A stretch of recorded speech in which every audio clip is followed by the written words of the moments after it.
everyone, and welcome back to BeanTube. Today, we're going to go over a brief history of dry bean breeding in Ontario, followed by highlighting some of the key varieties developed by the Dry Bean Breeding and Computational Biology program here at the University of Guelph.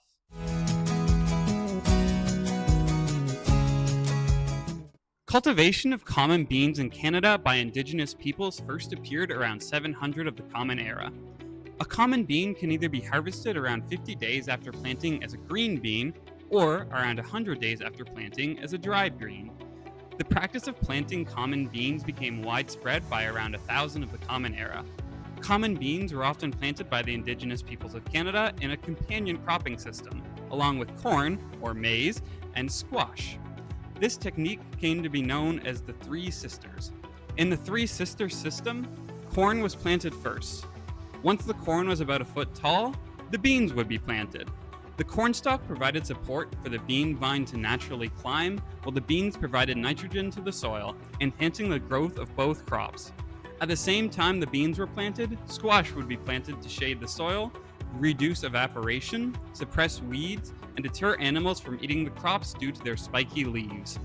The Indigenous peoples of Canada were actually the earliest bean breeders, selecting for favorable traits based on appearance and taste.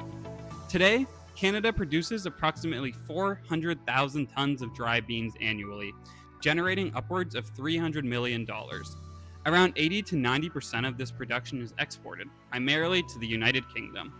Canadian dry bean production comes mainly from Manitoba and Ontario, which makes up about 75% of production, with the remaining 25% of production coming from Western Canada. In Ontario specifically, yield has increased by approximately 120% since the early 1900s. The yield increase is primarily due to the development of higher yielding dry bean varieties. So let's meet some of our more significant varieties developed by the Dry Bean Breeding and Computational Biology program since its inception in the late 1970s. One of the earliest varieties to be developed was Rico 23. Rico 23 is a navy bean that was actually created by accident. Early in the 1970s, Rico 23, a black bean, was planted in various yield nurseries, and in one of these nurseries, the result was a white-colored navy bean. After testing, this was found to be a superior variety and was registered in 1980. Although Rico 23 did not have the commercial success as some of the other varieties yet to be featured in this video, its significance comes from its germplasm. Rico 23 has been used as a parent variety in many breeding programs across Canada, and therefore contributes to many varieties commercially available today. It even won Seed of the Year in 2012 for its contributions to commercial germplasm.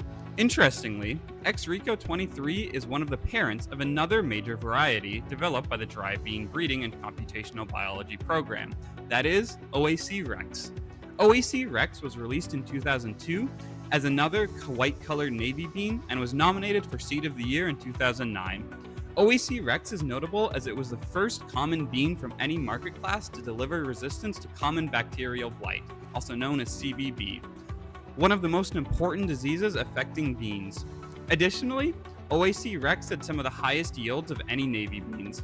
The full genome of OAC Rex was sequenced by the Dry Bean Breeding and Computational Biology program in 2013, making it the first full genome of a bean to be sequenced in Canada and only the third bean to be sequenced globally.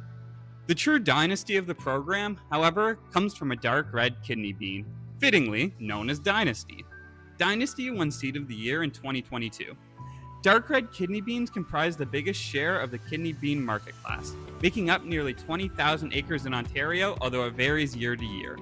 Dynasty was released in 2014 and is known for its superior seed size, good cooking quality, and excellent yield potential. Dynasty can have yields up to 15% higher than the next leading variety, generating growers roughly $300 extra per acre compared to other varieties.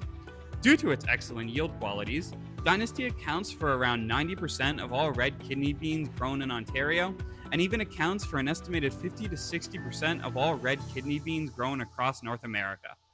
Notably, a newly released variety from 2020, Gallantry, displayed a similar yield to Dynasty and even a greater yield in some locations, while also having a smaller seed size, which is better for canning, in addition to a faster maturity date. Finally, I wanted to highlight the first licensed non-darkening pinto bean, XPT1.